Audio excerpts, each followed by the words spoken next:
Rhan 4, Gweld, tudalen 105. Mae gwirionedd gyda nhad, mae maddeuant gyda mam. Waldo. Doeddwn i ddim wedi colli mam. Sut allan ni colli rhywbeth nad oeddwn i erioed wedi ei gael? Nesaf, mae ngharad nôl ar y tren o Lundain i Gaerdydd, tudalen 106, Didcot Parkway. Roedd hi'n troi'n noswaith braf a'r machlud yn ymestyn bysedd ei ddwylo agored tuag ataf, yn wahoddiad i gyd. Erbyn hyn, roedd e'n cynnig awyr mor binc a'r golau a fyddai'n llifo trwy ffenestri lliw'r capel ac yn llenwi cyrddau hwyr yr haf. Roedd teulu'r tren wedi newid. Ar ôl cynhesu'r seddi, roedd y dynion busnes yn ei bresus coch a'i crysau glas wedi codi a gadael, a gwneud lle i famau a phlant a pharau wedi ymddeol a gwyddelod. Pawb, fel y bu hanes y ddynoliaeth erioed am hwn i, yn mynd am y gwllewin. Mynd am y dwyrain wnaeth dad. Falle mai dyna beth oedd y broblem. Fe a mam yn gadael ardal wledig Sir Gyfyrddin a mynd am Gaerdydd. Ac eto, rhyw hanes digon tebyg oedd gan holl blant fy nosbarth i yn ysgol Bro Taf. Pob un a'i fam a'i dad yn dod o rywle arall. Pob un a'i eiriau bach ei hunan am wahanol bethau.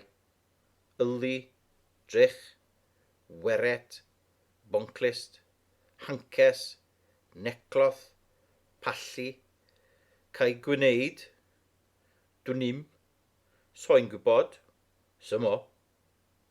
I gyd yn toddi mewn tŵr babel o dafodiaethoedd ar y iard, a'r geiriau i gyd yn cael eu canu i alaw debyg i alawr Inglis ar yr iard gyferbyn. Yr un alaw, gwahanol eiriau.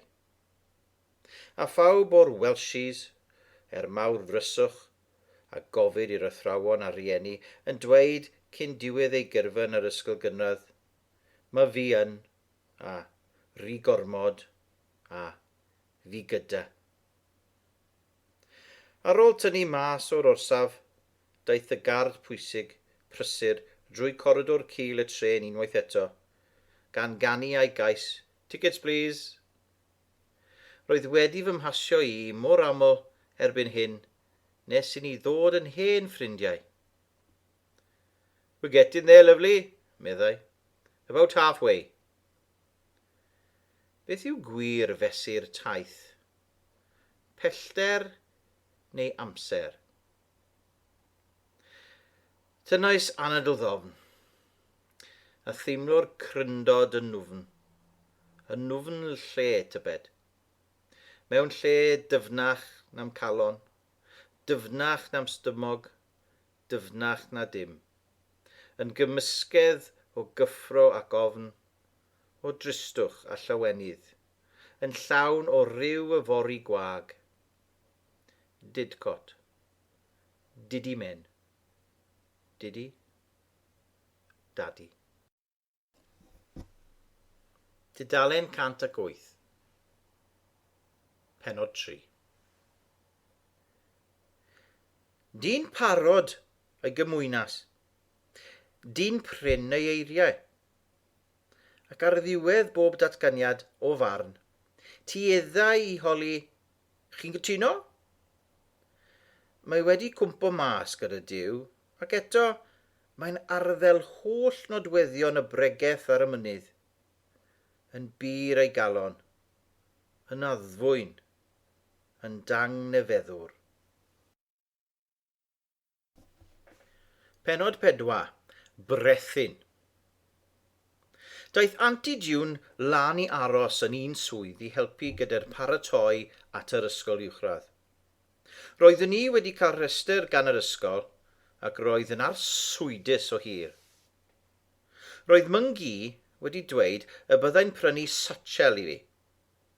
Sachell oedd ar y rhestr, ond satchel oedd gair myngi. Satchel leder. Ac mewn siop fach yn Caroline Street, oedd yr unig le i gael sachellau lledr da. Caroline Street. Stryd ryfeddod. Bob bore dydd Sul bydde llawr y stryd wag yn llawn papur chips yn adrodd stori wyllt nos Sadwrn. Roedd arna i ofn Caroline Street, ac roedd cilni drws y siop ac arogl dieithr lledr ac oilcloth yn drwm ac yn dweud cadw draw.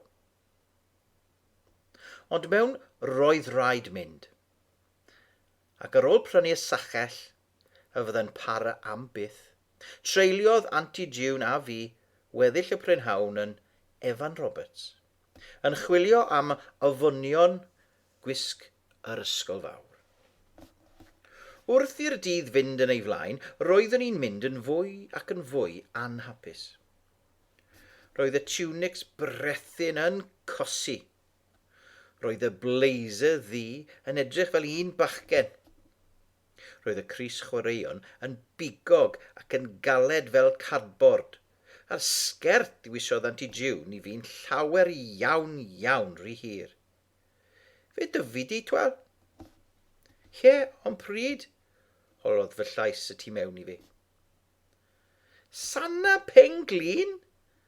Neu deits Dion? Teits? Bydda hynny yn arbed hen broblem y Sanna'n llithro lawr at y pygyrnau. Knickers di a vests gwyn. Yna'r drafodaeth boenus gyda'r ferch yn Evan Roberts, ynglyn â'r posibilrwydd o fod angen bra neu beidio.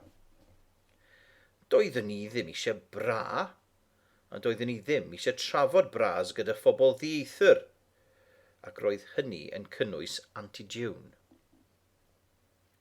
Sgidiau Dion. Roedd rhaid mynd i Clarks am y rhain. A'r un hen broblem yn codi fyna eto. Cyn roi fy nhroed ar pren mesur metal y siop, y theimlo tap meddal ac y wynedd hir y ferch yn cosi fy nhraed, gallwn fod wedi ysgrifennu'r sgript. My goodness, we do have wide feet, don't we? Pam we? Bob tro, we. Oedd ganddi hi draed llydan hefyd? Roeddwn ni'n ame, rhywsyd. Doeddwn ni wir ddim yn deall y bobl fawr a fynnau dweud we wrth sôn am blant. Roedd yr athrawes ffidl hefyd yn eog o hyn. I don't think we've been practicing much this week, have we? Are we too busy? Fel y mochyn bach, wee. Unwaith, roedd dad wedi cyfeilio i rywun mewn cyngerdd lle roedd Tony ac Aloma yn canu, a hogiau'r wyddfa. Roedd wedi dod â llofnod Aloma adre i fi. Doedd Yvonne erioed wedi clywed ac am Aloma, ond roedd hi bron a marw eisiau llofnod hi pan welodd hi fe yn fy llyfr llofnodion ni. Hi a Hywel Gwynfryn. They're really very famous, you know. How famous? Very. As famous as David Cassidy? More. Dad knows them.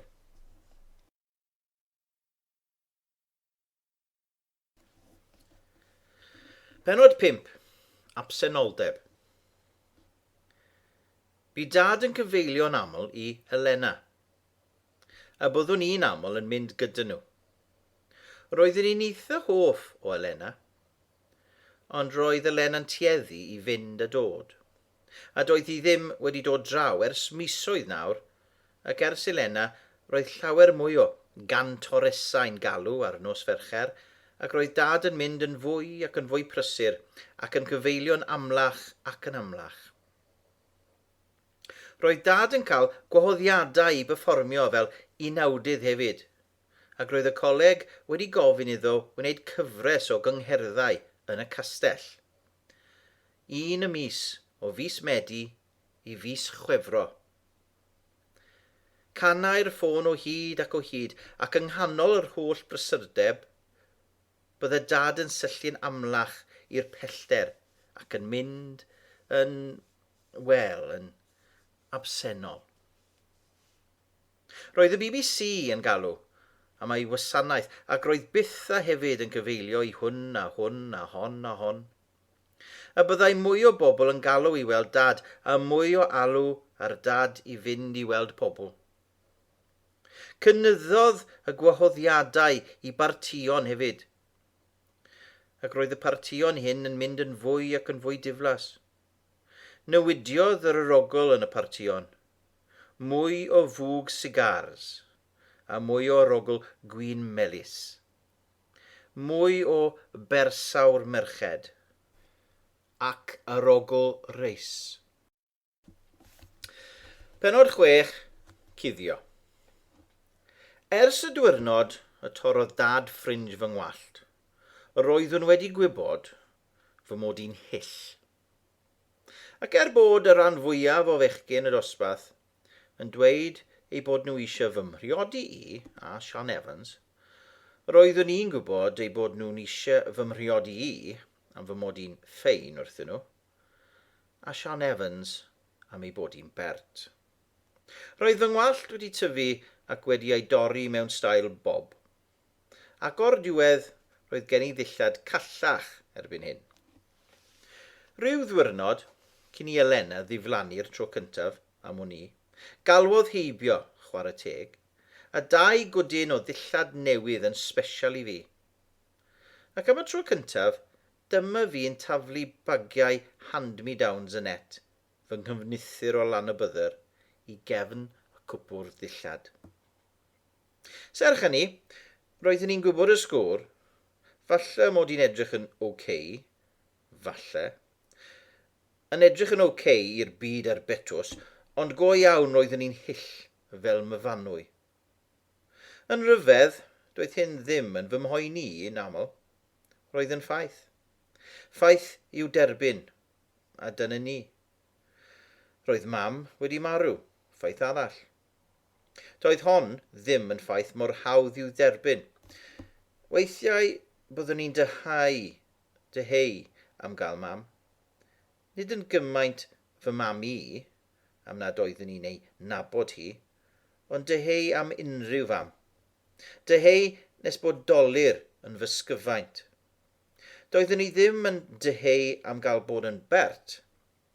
Jyst weithiau byddwn i'n meddwl y bysa hi'n neis. Byddai'r weithiau hyn yn digwydd fel arfer yn un o bartion dad.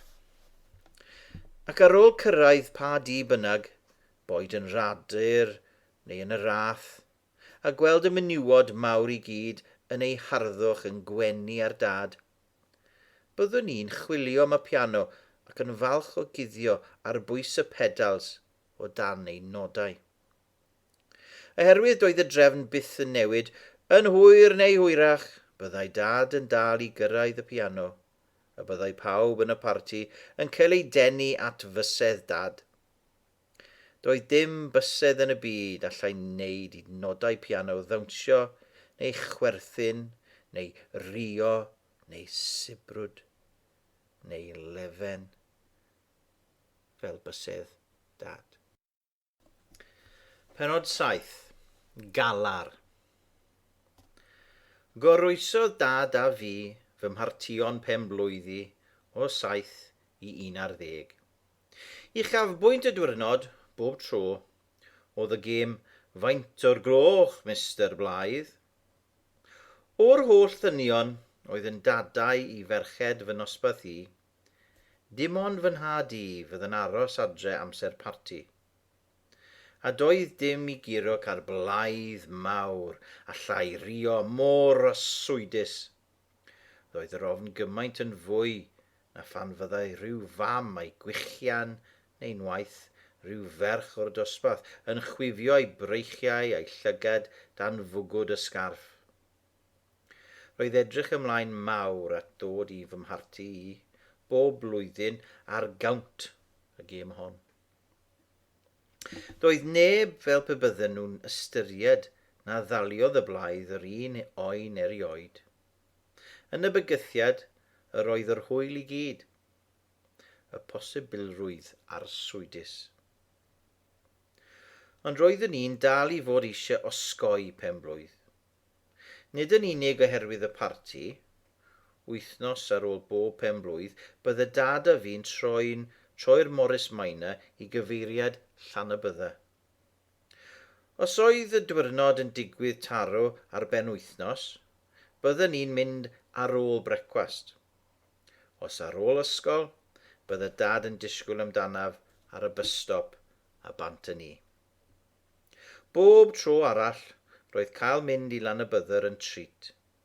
Roedd pawb yno yn fy nabod a phawb yn galw yn fron fach, dim ond clywed fy mod i wedi cyrraedd.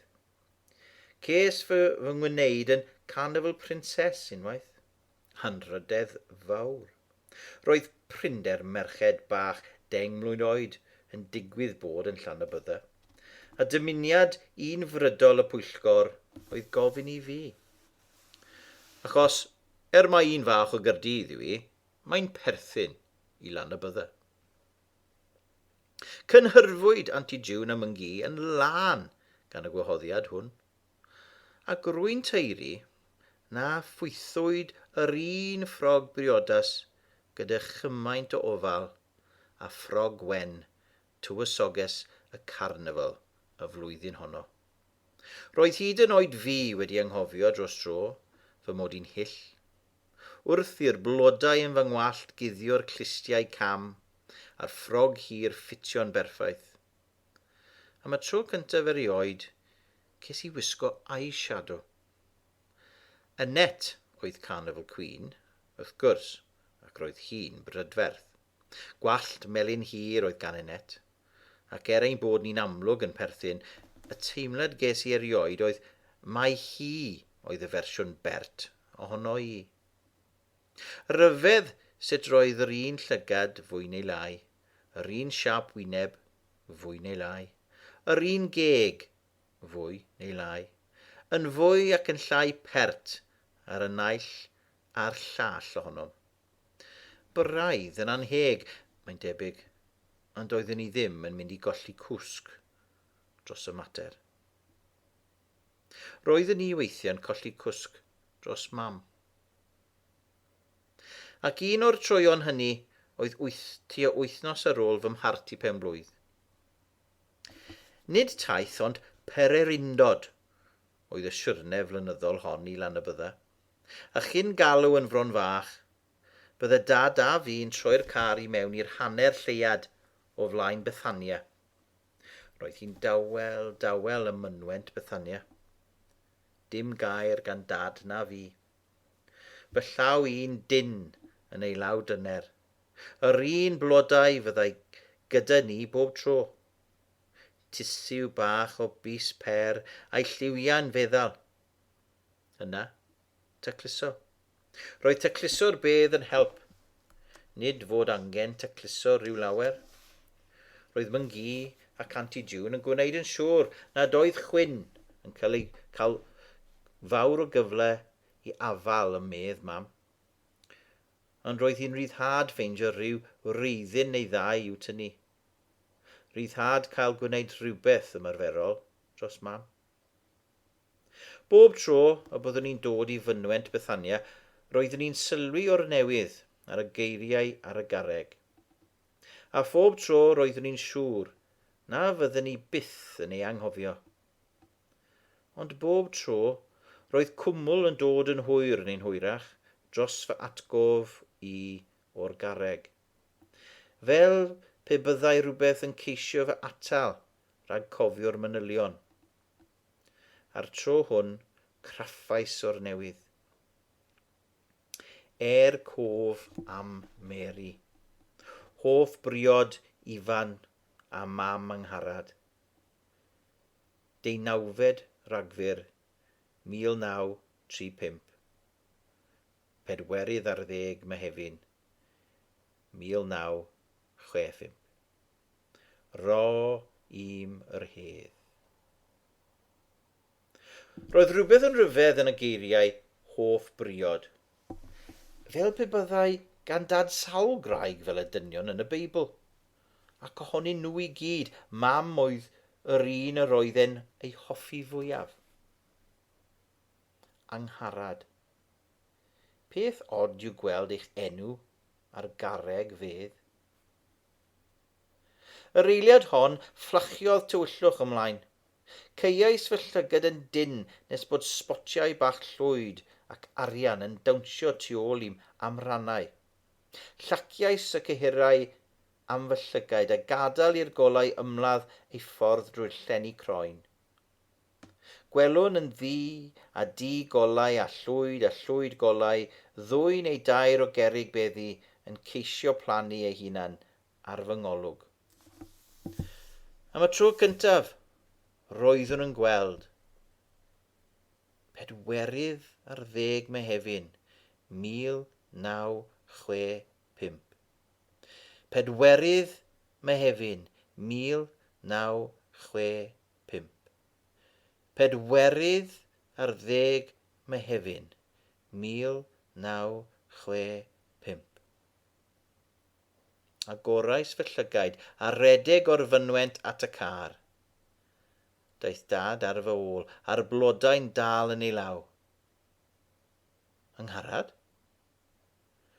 Doedd ni ddim am droi rag iddo weld. Roedd y teimlad trwm wedi dod nôl a'r lleisiau deialogi yn uchel yn fy mhen. Twt, Angharad. Twt. Teimlais law dyner dad ar fy ysgwydd, a throes i gladdu fy mhen yn ei gesail. Sori, dad. Sori am beth, Angharad? Sori am mam. Hei, dim fel na mae i'n gweld hi. Pennod 8. Llofrydd. Ond, fel na roeddwn ni yn ei gweld hi, Angharad gwyn, llofrydd. Llofrydd mam. A phan fyddwn ni weithiau yng nghanol sŵn dosbarth, sŵn iard, sŵn carnefal, byddwn ni'n clywed tu mewn i mi, lais yn dweud mod i'n hyll, a mod i'n llofrydd hyll. Dyna pam roeddwn ni'n hyll. Am fy mod i'n llofrydd.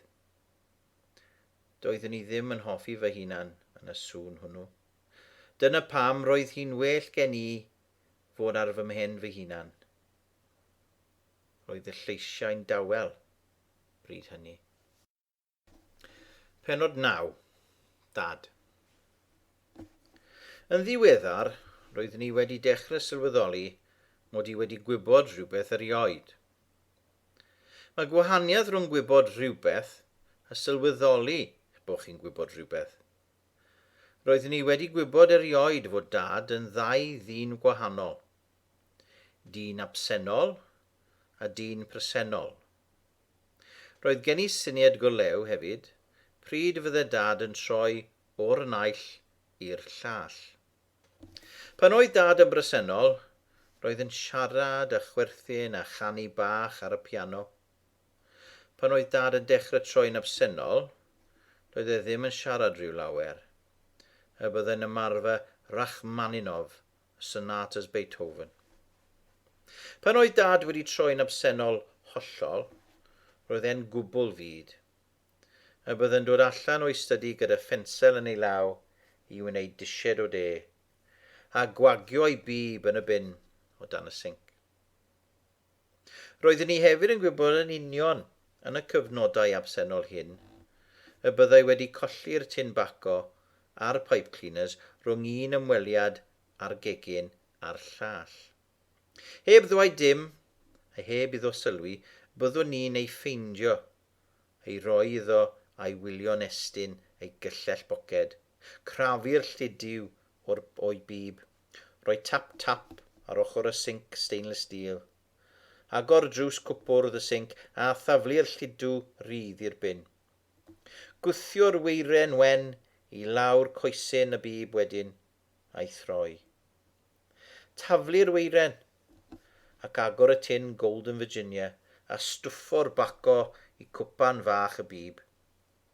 Chwilota am hoced ei drwser cod y roi am y bocs matches a signo'n hir ar goesyn y bib wrth gael un llygad I anelu'r fatchen yn well at y das wair.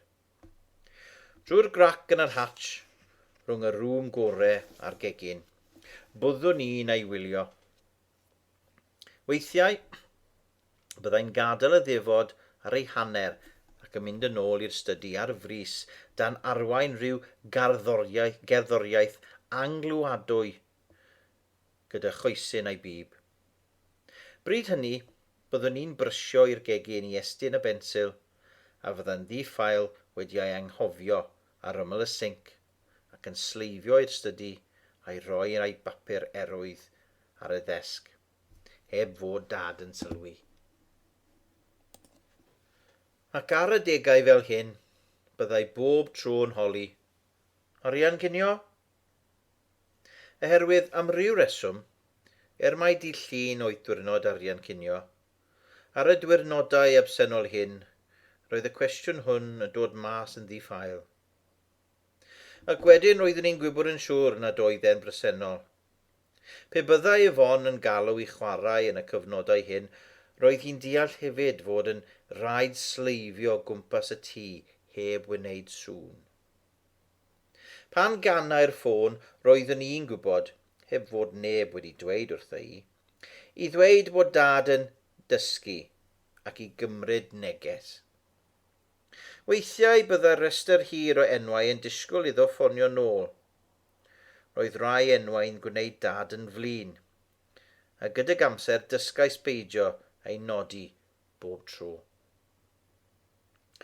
Roedd y post weithiau'n gwneud dad yn flin, yn enwedig post coch. Pennod 10. Gwisg ffansi. Gwisgo lan oedd un o'r gemau gorau. Roedd gen I focs gwisgo lan ryfeddol, hen ddillad ar o tipyn o bawb. Un o drysorau'r bocs gwisgo lan oedd cadno go iawn gyda llygad a chynffon a chlasp.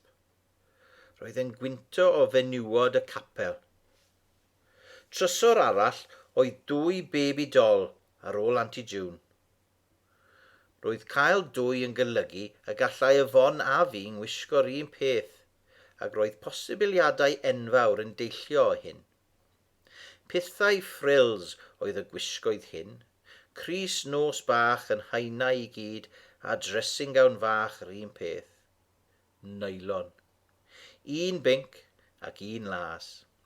Trysor arall oedd y set y brynais yn y farchnad yng Nghaerdydd. Ar ôl mynd heibio'r pysgod, roedd un stondin yn wynebu'r drysau mawr yn gwerthu bob math o bethau chwarae. Ac mewn cwdyn plastig tryloiw, roedd Princess set, sef band gwallt plastig gyda gemau emrallt a saffir, par o sgidiau sodle uchel-gwyn, plastig, a phalet bach plastig gyda lipstick coch ac eyeshadow glas. Roedd Yvonne wedi dwlu ar y set ac wedi begian ar ei mam I gael un yr un peth. Diolch byth fod gramps wedi bodloni. Pennod 11. Mam go iawn. Ar ôl yr holl siopa a chael gafael yn archeb faith restr yr ysgol uwchradd, o'r sachell i'r sgidiau, dyma fynd I ddal y bws yn ôl adre, ac Aunty June a fi yn drymlwytho gabagiau. Roedd Aunty June ddim yn gyrru ei char bach glas I ganol traffig y dre. Gormod o ofn parcio, ofn roundabouts ac ofn goleuadau traffig. Roedd hi wedi dysgu ei hunan sut I ddod o lan y bydda I eglwys newydd. Ond dim bellach. Ac o'r diwedd daeth y bws, ac fy mod wedi mynd yn rhy hen I fod eisiau mynd i'r llawr top bob tro. Doedd dim sedd o gwbl ar y llawr gwaelod. Felly, dringo'r grisiau cil amdani. Roedd hi'n braf, yn rhy braf I fod ar fws. A'r gyrrwr yn amlwg ar hast eisiau mynd adre. Dechreuodd cyn ein bod wedi cyrraedd y top a bu bron I fi syrthio nôl ar ben Aunty June wrth i'r ddwy ohonym golli balans. Roedd hi'n gyfyng ar y top hefyd, a dim dwy sedd ar bwys y gilydd, gwahanu amdani. Ces I sedd yn y blaen, ac fy mod i'n llawer rhy fawr I esgus gyrru'r bws fel y diwrnod aeth dad a fi I brynu myfanwy. Roedd hi'n braf cael gweld y byd I gyd, mor glir. O'r sedd hon gallwn glywed yr hen wraig ar bwys Aunty June yn trio'i gorau I gynnal sgwrs. No need to ask if she's yours, meddai, a heb I mi droi roeddwn i'n gwybod ei bod ill dwy yn syllu arna I. Spitting image she is and all. Saib. Teimlais fy hun yn aniddigo. Fydde Aunty June byth yn cyfaddau, nad hi oedd fy mam mi. Yn wir, weithiau gallwn deiri ei bod hi'n mynd mor bell a chreu'r camargraff yn fwriadol. Bu bron I fi droi rownd a dweud wrth yr hen wraig, She's not my mother, only my aunt. Ond roeddwn i'n gwybod y bydda hynny'n gwneud dolir I Aunty June, yn enwedig y gair only. Felly wnes I ddim. Ond dyna oeddwn I eisiau I ddweud. Fydde mam go iawn ddim wedi gwneud ffys am brynu bra o flaen menw dierth mewn siop. How old is she, lovely? A heb aros yn ateb. There, doesn't time fly? I remember when my two were that age. Best time of my life it was. You make the most of it. She'll soon be wanting to go out with the boys and all sorts, and that's when the fun starts. You can't trust the pubs these days. I hates it when they goes out. Doedd dim ymateb gan Aunty June. Am unwaith, roedd hi'n ddwetws. Y siopa a'r gres wedi cael ei gorau o'i thafod prysur, ac roedd yn un ddigon balch. O dan amgylchiadau arferol, byddai clustiau'r ddraig ddierth ar y bws wedi bod yn darged perffaith I stori'r carnafal a'r stori amdana I yn gallu darllen cyn mynd i'r ysgol, a phob stori arall. Deiau dail y coed I sgubo gres yr hael o dôr bws, wrth I ni droi o bentref Llandaf, tua'r afon a thros y bont. Ar ôl mynd trwy Llandaff North, fel byddai Afon yn dweud, neu ystym taf, fel byddai dad yn dweud, codais I gan i'r gloch. Edrychais nôl I wneud yn siŵr fod Aunty June yn dechrau meddwl am ddod, a gallwn weld bod ei dwy law yn dyn am ddolenni'r bagiau. Mae tipyn o grefft mewn dod allan o fws.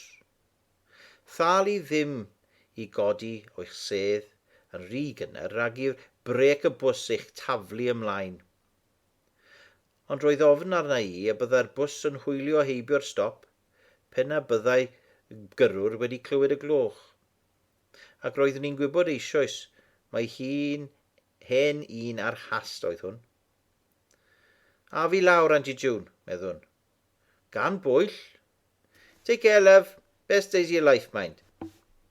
A lawr y fi drwy'r grisiau cil a dal yn dyn yn y polyn ar y gwaelod gan wneud yn siŵr fod y gyrrwr wedi fy ngweld. Gydag un ebwch anfodlon o grwmbil yr engine ac un hiss, daeth y bws I stop, a gallwn glywed sandalau Aunty June yn clopian drwy'r grisiau y tu ôl I mi. Arhosais amdani ar y pafin. Doeddwn I ddim falle wedi sylwi bod golwg llwyd arni, ond roeddwn I wedi sylwi ar ei thywelwch. Ac y bod yn hollol onest roedd hi'n ddiolchgar. Weithiau bydd y cleber Aunty June yn fy mlino i. Dyma un o'r meddyliau y byddai'n lleisiau'n hoffi fy atgoffa honno yn ddiweddarach. Croesi'r ffordd yn ofalus a dechrau dringo'r llwybr a arweiniau tu ôl i'r tai i mewn i waelod ein stryd ni. Roedd baryn haearn yn hollti'r llwybr yn ddau, a bydd y pobl yn cadw ar yr ochr chwith gan sicrhau bod ceddwyr y ddau gyfeiriad yn rhoi lle i'w gilydd. Roedd y busnes cadw ar y chwith yn fy nysu bob tro.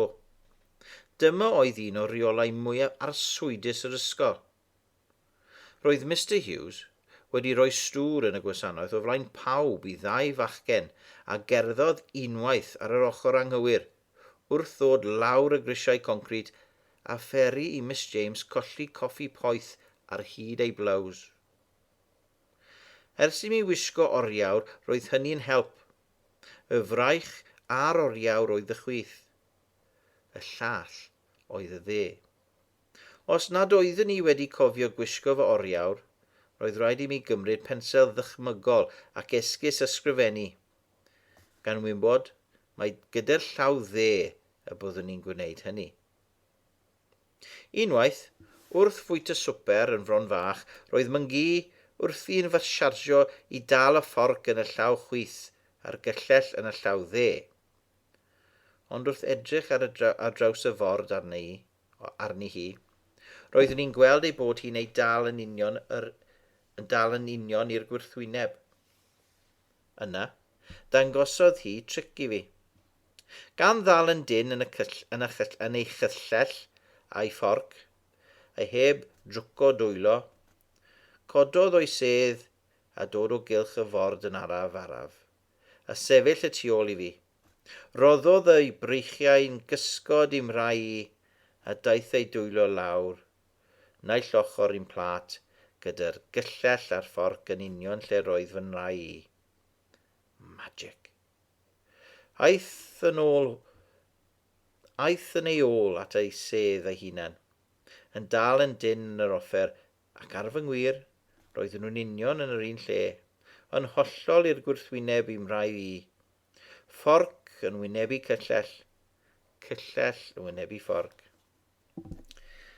Dryches i nôl i weld a oedd Aunty June yn dilyn, a gwelais i'n pwyso ar y baryn a'r bagiau ar lawr. Chi'n iawn, Aunty June? Ydw, cael rest fach, yn y gyd. Doedd e ddim yn syniad da iawn i afal yn y baryn, ei fod yn help i'ch tynnu chi lan y llwybr serth. Roedd y baryn yn gadael gwynt drwg ar eich dwylo, yn ymwedig yn yr haf, gwynt haearn. At y beth, roedd gen I ddau gwdyn ym mhob llaw, a dim un llawn rydd i ddal dim byd heddiw. Ffordd hyn fyddai'n dod bob dydd i ddal y bws i'r ysgol fawr o fis Medi ymlaen, meddyliais. Troes eto. Chi'n iawn, Aunty June? Ac roedd Aunty June ar ei chyrgwd yn eistedd yn y clawdd. Redais yn ôl ati, gan daflu'r siopa i'r llawr. Aunty June? Roedd Aunty June ddim yn siarad. Roedd Aunty June yn tynnu am anadl yn union fel y diwrnod hwnnw yn y gegin, pan redais I mofyn myngu o'r lain ddillad. Aunty June! Am neidiodd a'i llaw I ddweud yn llipa ei bod hi'n iawn, a rwng yr anadlu swnllyd llwyddodd I roi hanner gwên a dweud yn dawel. Y pwmp. Yr tro yma roedd ni'n gwybod yn union am beth I chwilio. Edrychais drwy'r siopa am y hambag. Edrychais eto yn gynt y tro hwn. Aunty June? Panic. Ble mae'ch hambag chi? Roedd Aunty June yn ymladd ormod o'i hanadl I chwilio. Doedd yr hambag ddim yma. Tynnais bopeth yn wyllt o'r bagiau. Dim hambag. Roedd rhaid bod yr hambag ar y bws. Aunty June, peidiwch symud, a I mofyn myngu. Nodiodd ei ffen. A dechreuais redeg, redeg lan y llwybr, tir ffin ar gornel, redeg nes bod y palmant yn neidiom traed i'w llygad, redeg nes bod y palmant yn atsain yn fy mhen a thrwy'r stryd, ac o'r dead end allan i'r byd.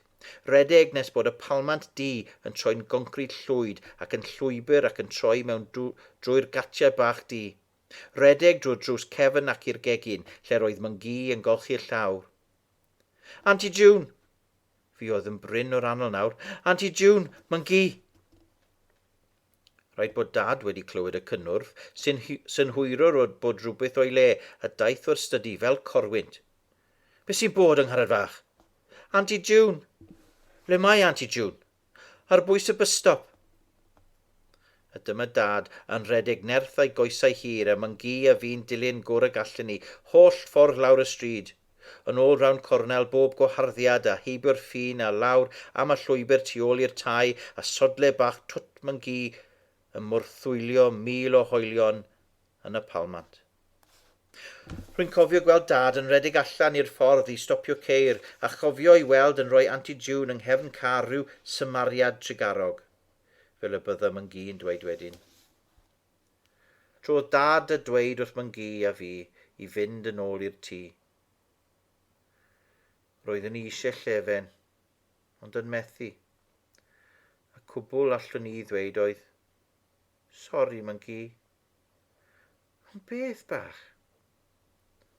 Ond roeddwn ni'n gwybod rhywsut mae arna i oedd y bai, a bod Auntie June yn mynd i farw.